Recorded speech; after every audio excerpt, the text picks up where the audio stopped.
മലങ്കര സഭയുടെ അതിശ്രേഷ്ഠനായ ഒരു പിതാവിൻ്റെ 7ാമത് ഓർമ്മ പെരുന്നാളിലാണ് നാം എല്ലാവരും ഈ ദേവാലയത്തിൽ സന്നിഹിതരായിരിക്കുന്നത്.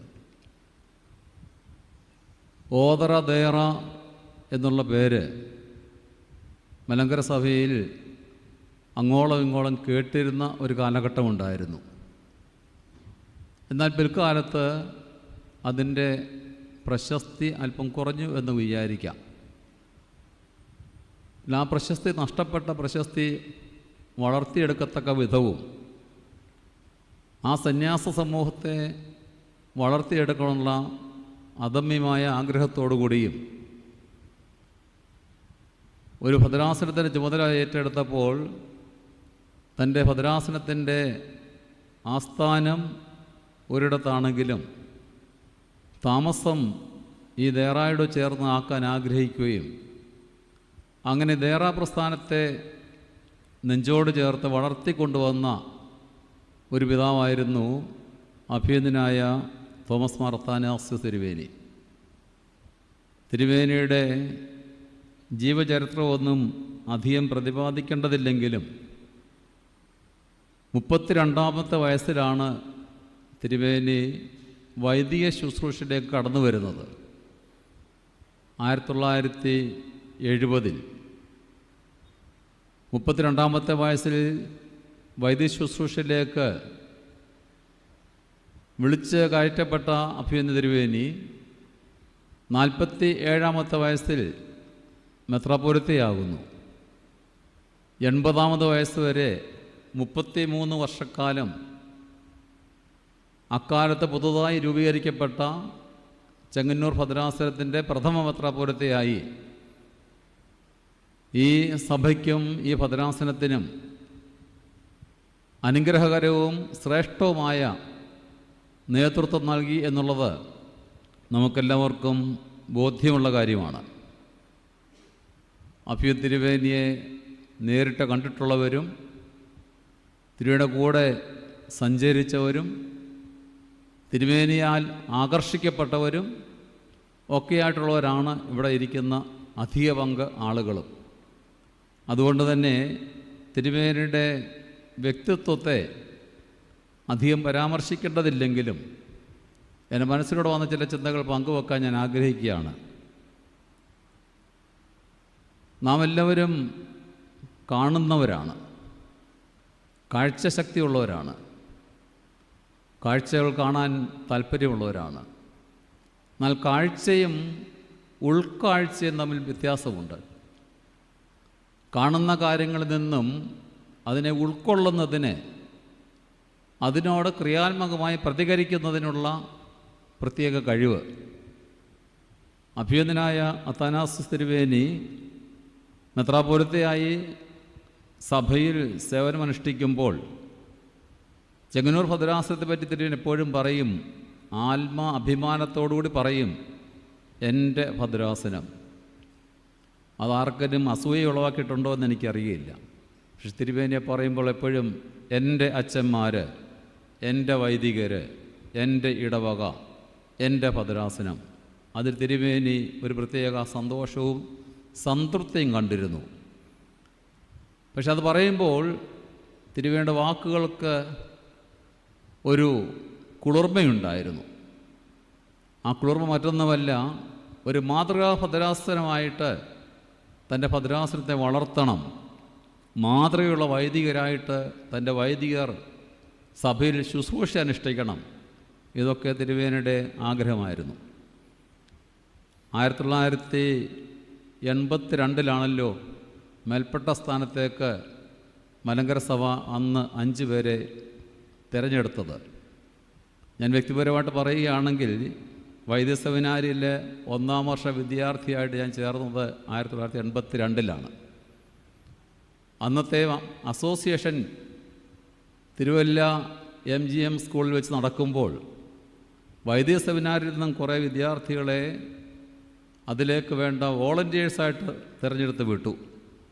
ആ കൂട്ടത്തിൽ പോയ ഒരു വോളണ്ടിയറാണ് ഞാനും. സെമിനാരി വിദ്യാർത്ഥി എന്ന നിലയിൽ ഡിസംബർ 30 ആയിരുന്നു എൻ്റെ ഓർമ്മ. 82 ഡിസംബറിൽ അങ്ങനെ അസോസിയേഷനിൽ ആദ്യമായിട്ട് അതിൻ്റെ പന്തലിൽ കയറുന്നതും ഒരു അസോസിയേഷൻ കാണുന്നതുമൊക്കെ ഒരു വൈദ്യ സെമിനാരി വിദ്യാർത്ഥിയായിട്ടും അസോസിയേഷൻ്റെ വോളണ്ടിയറായിട്ടും. എന്നാൽ ആ ബാച്ചിലുണ്ടായ ഞാൻ മാത്രമല്ല, സെമിനാരിലുണ്ടായിരുന്ന വിദ്യാർത്ഥികൾ അനേകരന്ന് വോളണ്ടിയേഴ്സായിട്ടുണ്ടായിരുന്നു. അഭിയൻ തിരുവേനി മേൽപ്പെട്ട സ്ഥാനം സ്വീകരിക്കുന്ന 85 മെയ് മാസം 15-ാം തീയതി മാവേലിക്കര പുതിയ കത്തീഡ്രലിൻ്റെ അങ്കണത്തിൽ വെച്ചാണ് നമുക്കറിയാം. അപ്പോഴേക്കും ഞങ്ങൾ 3 വർഷത്തെ പഠനം പൂർത്തിയാക്കി. 3-ാം വർഷത്തിൻ്റെ അവധിക്കാലമാണ്. 4-ാം വർഷത്തിലേക്ക് പ്രവേശിക്കുമ്പോഴാണ് 85 മെയ് മാസം 15-ാം തീയതി ആ 5 തിരുവേനിമാരുടെ മേൽപ്പെട്ട സ്ഥാന ആരോഹണ ശുശ്രൂഷ മാവേലിക്കര പുതിയ കത്തീഡ്രലിൽ വെച്ച് നടക്കുന്നത്. വീണ്ടും വൈദ്യ സെമിനാരിൽ നിന്നും ഗാനങ്ങൾ ആലപിക്കുന്നതിനൊക്കെ ഷമ്മാശന്മാരെയും വൈദ്യ സെമിനാരി വിദ്യാർത്ഥികളെയും തിരഞ്ഞെടുത്ത് വിട്ടപ്പോൾ ആ കൂട്ടത്തിലും ഞാനും ആ കാലത്ത് പഠിച്ചിരുന്ന അഭിയന്യ എപ്പിഫാനിയോസ് തിരുവേനിയും പ്രിയപ്പെട്ട കെ ജി ജോർജനും തിമോത്യോസിനും ഒക്കെ ആ കാലത്തെ സെമിനാരി വിദ്യാർത്ഥികളാണ്. ഞങ്ങളൊക്കെ ആ കാലത്ത് അങ്ങനെ ആ ശുശ്രൂഷയിൽ നയനാൻ ജോർജൻ, അപ്പോൾ ഞങ്ങളൊക്കെ അതിൽ പങ്കെടുത്തത് മനസ്സിലിങ്ങനെ ഓർക്കുന്ന ഓരോ അനുഭവങ്ങളും ഓർമ്മകളുമാണ്. അപ്പോൾ അങ്ങനെ അഭിയൻ തിരുവേനി മേൽപ്പെട്ട സ്ഥാനത്തേക്ക് വന്ന് ഈ സഭയുടെ ശുശ്രൂഷ ഏറ്റെടുത്ത് നിർവഹിക്കുമ്പോൾ 1970-ലാണ് തിരുവേനി വൈദികനാകുന്നത്. 70-കൾ എന്ന് പറയുന്നത് നമുക്കറിയാം, കേരളത്തിൽ നിന്നും ഉത്തരേന്ത്യയിലേക്ക് തൊഴിലന്വേഷിച്ച് ആളുകൾ ധാരാളമായിട്ട് പോകുന്ന ഒരു കാലഘട്ടമാണ്. അതേ സമയത്ത് തന്നെ അവിടെ ദേവാലയങ്ങളൊന്നും അധികമായിട്ടുമില്ല. പ്രധാന പട്ടണങ്ങളിൽ ബോംബെ, കൽക്കട്ട, ഡൽഹി ഇങ്ങനെയുള്ള പ്രധാന പട്ടണങ്ങളിലൊക്കെ മലങ്കര സഭയുടെ ചില വൈദികരൊക്കെ എത്തിച്ചേർന്ന് ഉള്ള ആളുകളൊക്കെ ഒരുമിച്ച് കൂട്ടി ഓരോരോ ദേവാലയങ്ങൾ ആരംഭിച്ച പ്രാരംഭകാലം നമുക്ക് പലർക്കും അറിവുള്ളതാണ്. അക്കൂട്ടത്തിൽ പ്രിയപ്പെട്ട കെ ടി തോമസ് അച്ഛനും ബോംബെയിലേക്കും അതുവഴി ബറോഡയിലേക്കും പോയതും അക്കാലത്ത് അവിടെ ഉണ്ടായിരുന്ന ആളുകളൊക്കെ ഒരുമിച്ച് കൂട്ടി ദേവാലയ ആരാധന ആരംഭിച്ചതും അത് പിൽക്കാലത്ത് അനേകം ദേവാലയങ്ങൾക്ക് പ്രാരംഭം കുറിച്ചതുമായ ചരിത്രം അത് മലങ്കര സഭയുടെ മക്കൾക്ക് ഒരിക്കലും മറക്കാൻ സാധിക്കുന്നതല്ല. ഇന്ന് അനേക ദേവാലയങ്ങൾ അഥവാ 100 കണക്കിന് ദേവാലയങ്ങൾ ഉത്തരേന്ത്യയിൽ ആരംഭിച്ചിട്ടുണ്ട്. അനേകം ഭദ്രാസനങ്ങളെ വിഭജിക്കപ്പെട്ടു. മെത്രാപ്പോലിത്തന്മാർ അവിടെ തന്നെ താമസമാക്കിയിരിക്കുന്നു.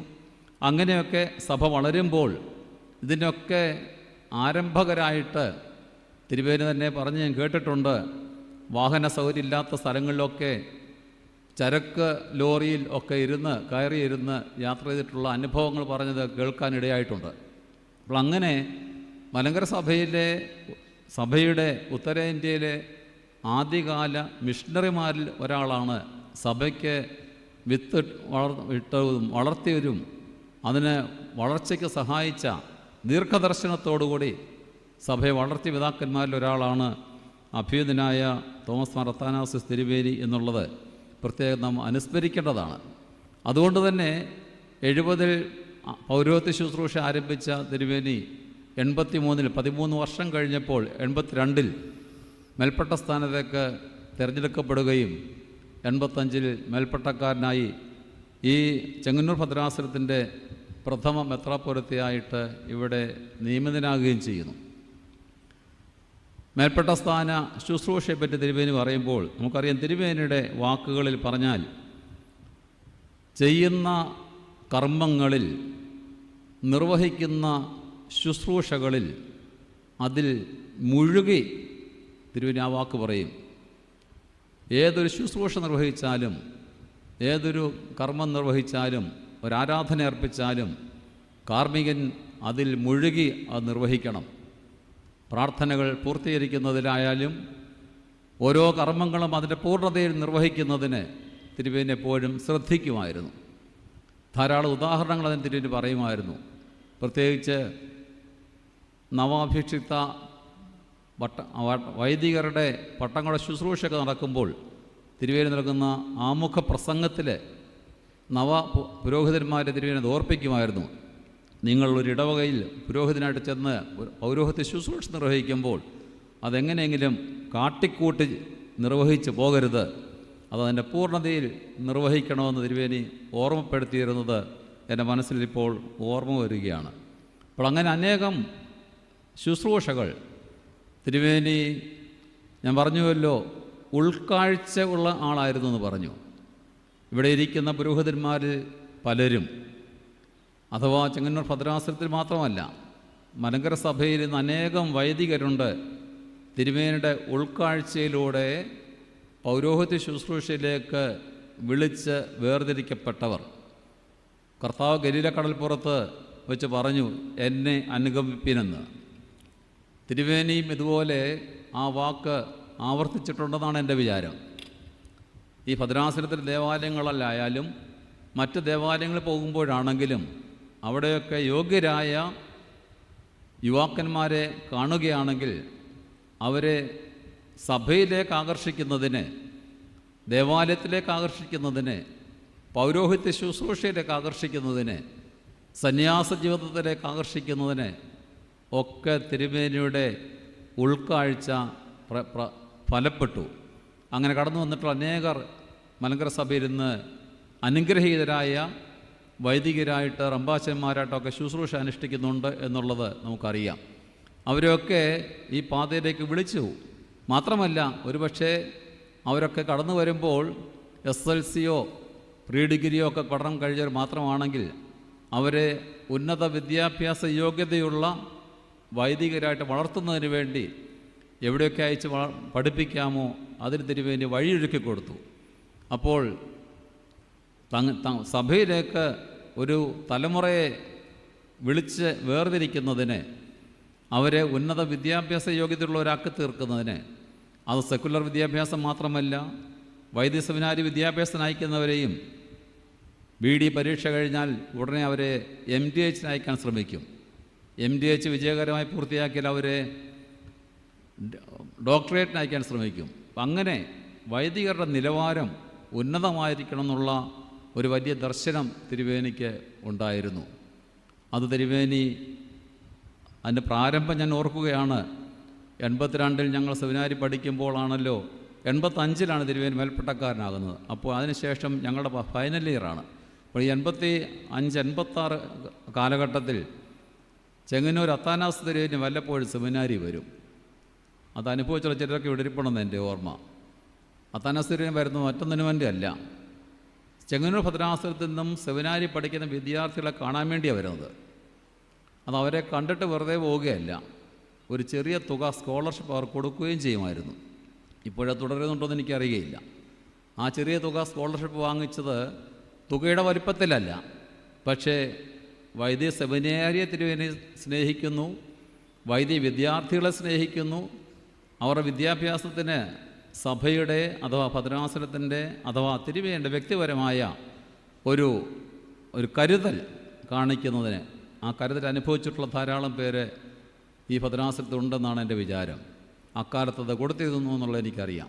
അപ്പോൾ ഞാൻ പറഞ്ഞു വന്നത്, ഇങ്ങനെ സഭയെ സ്നേഹിക്കുകയും തൻ്റെ ഭദ്രാസനത്തെ സ്നേഹിക്കുകയും സഭയെ നയിക്കാനുള്ള, ഭദ്രാസനം നയിക്കാനുള്ള വൈദികരെ, അതുപോലെ തന്നെ കഴിവും പ്രാപ്തിയുമുള്ളവരായ ദൈവവിളിയുള്ള ഒരു തലമുറയായിട്ടൊരു സംഘം വൈദികരെ വളർത്തിയെടുക്കുന്ന തിരുവേനി ആഗ്രഹിച്ചു.